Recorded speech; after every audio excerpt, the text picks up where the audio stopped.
Bonjour, le petit café du jour.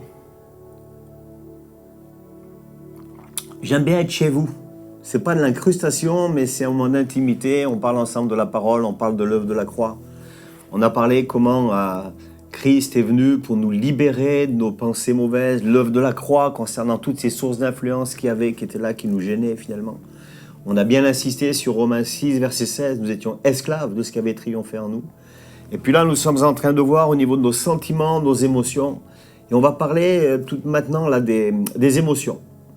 Les émotions, vous voyez, elles nous renvoient davantage aux réalités psychologiques, corporelles.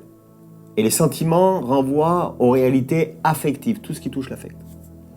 Et une émotion, elle n'est pas moralement bonne parce qu'elle est agréable. Il y a des choses qui peuvent être très agréables en faisant quelque chose qui ne plaît pas du tout à Dieu. Pas plus d'ailleurs qu'elle n'est bonne parce qu'elle est désagréable. Par exemple, la paix, c'est une émotion qui est agréable. Et pourtant, on peut faire quelque chose d'agréable pour nous et désagréable pour Dieu. C'est-à-dire qu'il y en a qui vont être dans la paix pour eux-mêmes, puis commettre quelque chose, se mettre dans une situation désagréable pour Dieu. La peur, pareil. C'est pas agréable et pourtant nous pouvons être attirés par ce qui fait peur. Les films d'horreur, ils ont un succès. Pourquoi? Parce que ça attire les gens. Est-ce que ce qui nous donne la peur, ce qui nous fait éprouver cette peur, plaît à Dieu? Ça, c'est toi qui vois. Mais j'en suis pas sûr. Donc, appliquer des valeurs morales ou éthiques à des états qui sont simplement émotionnels, ça peut nous plonger dans de sérieuses difficultés. Moi, par exemple, quelqu'un qui va regarder un film qui fait peur. Je reviens à l'histoire de la peur. On va comprendre. On peut éprouver un certain plaisir. Mais il y a peut-être des représentations de choses démoniaques ou quoi, puis après on va éprouver certaines difficultés. Pourtant on a pris du plaisir à voir un beau film. Donc les sentiments sont l'expression affective de notre personne. Notre vie affective, elle commence dès notre naissance, même avant, dès le sein maternel. Les émotions, elles sont une réaction, donc non intériorisée. Par exemple, on pleure devant un film touchant. Ça, c'est la réaction d'une personne aux événements qui l'entourent. Par exemple, il y a un rat qui traverse, soudainement, dans la cuisine. Là, la personne va prendre peur. Vous voyez, quelque chose qui arrive subitement. Donc, un aspect important des émotions, c'est qu'une fois vécu dans un ensemble de circonstances, les mêmes sentiments peuvent se répéter à la simple évocation de l'événement. Je m'explique. Par exemple, une dame, un homme, a peur subitement parce qu'il voit un rat qui traverse. Ce sentiment de peur viendra lui-même juste lorsqu'on va parler du nom rat. On va parler du rat et la personne va pouvoir éprouver de la peur, même si elle n'est pas dans la cuisine, même s'il n'y a pas de rat. D'accord? Ça existe. Et on a besoin d'être libéré de ces choses-là. Une situation qui nous fait connaître la peur, ou l'anxiété, ou même la honte, elle peut engendrer la même chose chaque fois qu'elle ressurgit. Souvenez-vous l'histoire du rat. Pas la peine d'en voir. Tu as eu peur quand tu as vu un rat. On va simplement entendre le mot rat ou le mot araignée, si c'était le cas, et la peur ressurgit dans notre pensée. Vous voyez combien le passé influe notre pensée. Des années plus tard. Donc surtout pour les souvenirs négatifs qui peuvent causer des situations difficiles. Donc des changements psychologiques importants qui vont engendrer des désordres. Et ce sera un dysfonctionnement, donc des désordres dysfonctionnels. Donc des personnes pourront avoir un dysfonctionnement à cause de choses vécues par le passé, simplement sur le fait d'évoquer un nom. Ça peut être un lieu géographique.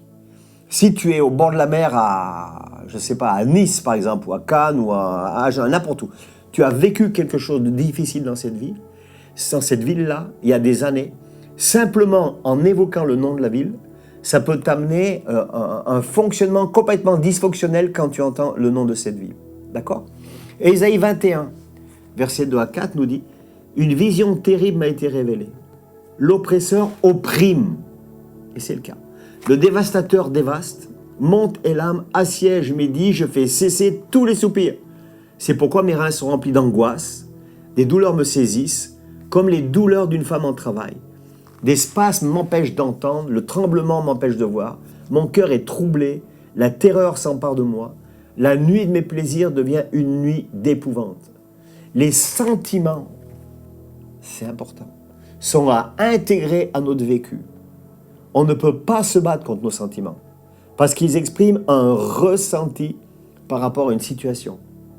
Et les nier, ça serait de nous nier nous-mêmes. L'énergie créée par un sentiment, elle ne peut être stoppée. Il est préférable d'apprendre à les gérer en se posant les bonnes questions. Une des questions, c'est est-ce le bon sentiment, exprimé par la bonne manière, à la bonne personne, au bon moment, ou bien quel autre sentiment doit être exprimé, de quelle autre façon? Est-ce que notre premier sentiment amoureux peut devenir un cauchemar si je sers ce sentiment comme étant l'amour de ma vie, avec ma maîtresse d'école par exemple? Donc le défi, c'est quoi? C'est comprendre pour gérer et non combattre pour nier. Il existe aussi des sentiments qu'on appellera des sentiments mêlés. Par exemple, le souci, quand on se fait du souci, c'est un mélange de peur et de tristesse. Alors je vous laisse évoquer, pensez un moment, les moments où vous avez eu du souci. Mélange de peur, par exemple, la personne qui n'est pas rentrée à l'heure. Puis de tristesse, parce que vous pensiez qu'elle rentrait à l'heure et puis elle ne vous l'a pas dit.